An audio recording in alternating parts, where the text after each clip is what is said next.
Estudiando en la lección del día lunes, usted va a encontrar el tema presión de los pares. Esta realmente es una expresión que se usa en Estados Unidos que le llaman peer pressure.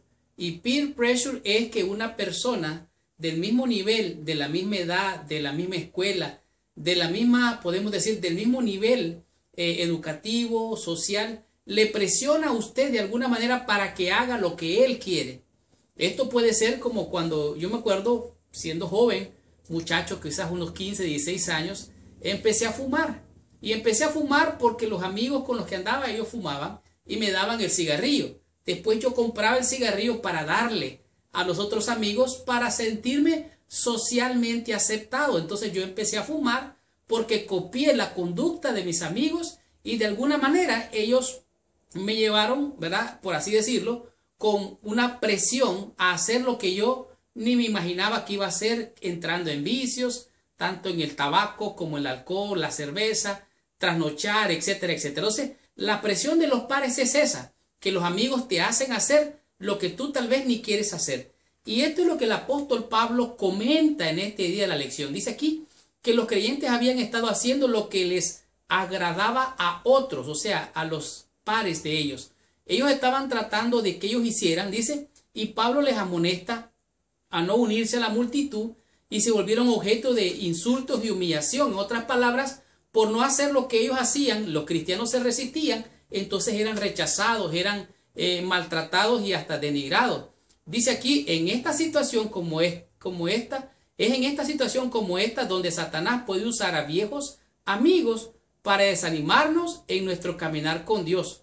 O sea, esto sirve como una tentación para los hermanos. O sea, hay hermanos dentro de la iglesia que pueden venir y decirte cosas que te van a hacer sentir mal, te vas a sentir ofendido, porque no hacen lo que ellos dicen, porque no hacen lo que ellos piensan, porque no haces lo que ellos imaginan que tú debes de hacer para ser cristiano, de acuerdo a lo que ellos piensan o perciben. De tal manera que, recuerden, alguna gente cae en este problema, cae en situaciones difíciles. Aquí Pedro también anima a no dejarse intimidar por esas burlas. Los gentiles darán cuenta a sí mismos ante Dios, quien es el único juez, de modo que no hay que preocuparse por lo que ellos piensan. O sea, hay gente dentro de nuestra organización, nuestra iglesia, algunos que piensan que hay que hacer hasta los ritos. Hay gente que dicen hay que hacer esto, hay que hacer lo otro, hay que hacer aquí. Casi están cayendo, por así decirlo, en lo que hacían los israelitas como ritos ceremoniales. Y déjeme decirle que todo eso fue clavado en la cruz. Ya eso ya no tiene sentido. Ahora, ¿qué tenemos que hacer con esa gente? Algunos de nosotros podemos reaccionar violentamente y tal vez responderles mal, tal vez maltratarlos, decirles cosas groseras. Pero el apóstol Pablo nos está diciendo aquí que debemos de ser bondadosos con ellos. Debemos de orar por ellos y tratarlos de una manera más sensible. Aquí dice que para los jóvenes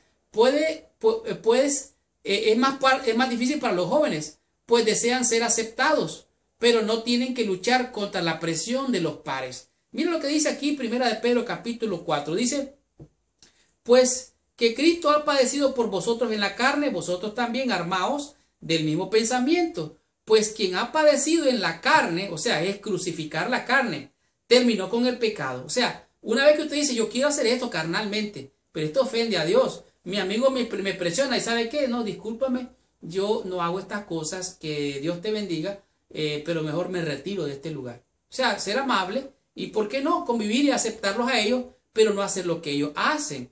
Versículo 2, para no vivir en el tiempo que resta en la carne conforme a la concupiscencia de los hombres, sino conforme a la voluntad de Dios. Aquí lo que está hablando ya es algo más profundo. Está hablando de pensamientos obscenos, pensamientos vulgares, con lascivia, dice, concupiscencia, embriagueces, orgías, disipación y abominables idolatrías. Versículo 3.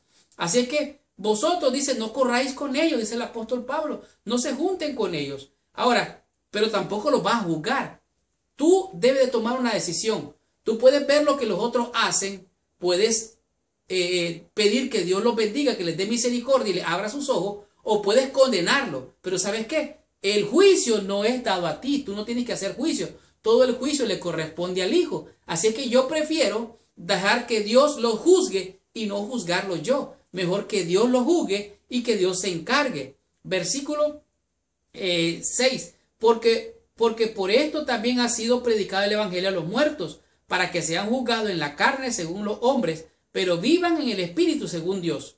Mas el fin de todas las cosas se acerca. Sed pues, oiga bien que dice el apóstol del consejo, sed pues sobrios y velad. Sed sobrios es como aquel que es tomador y deja de tomar, es de abstenerse. Ser sobrio es dejar de hacer eso y velad en oración. O sea, este es el consejo del apóstol Pablo. Pablo aquí hace un comentario. Además, Pablo amonesta y muestra lo más importante. Aquí dice, necesitamos orar con seriedad. Dios sabe que a veces podemos ser más tentados en el afán de agradar a los gentiles que al relacionarnos bondadosamente con los que están cerca de nosotros. Necesitamos orar no solo por ellos, sino también pidiendo ser más sensibles a sus preocupaciones y necesidades. En otras palabras, hay gente que toma porque tiene un problema en su corazón, tiene preocupaciones, ansiedad, depresión, qué sé yo. Entonces tenemos que ver cuál es la razón por la que este individuo hace estas cosas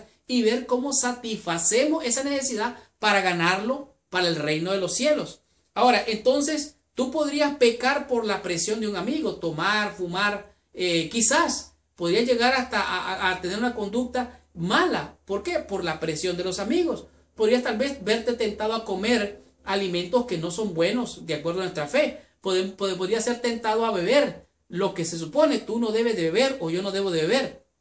¿Y qué diríamos del carácter? Cuando alguien viene, te enfrenta, ¿cómo reaccionas? ¿Cómo reacciono yo? Entonces aquí la presión de los pares nos muestra que nosotros, ¿qué es lo que tenemos que hacer? Ciertamente vamos a ser tentados, algunos van a caer por la presión, pero nosotros tenemos que ser bondadosos, tenemos que orar y ser sensibles a las necesidades de aquellos que nos presionan a hacer lo que no le agrada a Dios. Como dijo José, ¿cómo haría yo tan grande mal y pecaría contra mi Dios? Y José corrió. ¿Por qué mejor que digan aquí corrió que aquí quedó?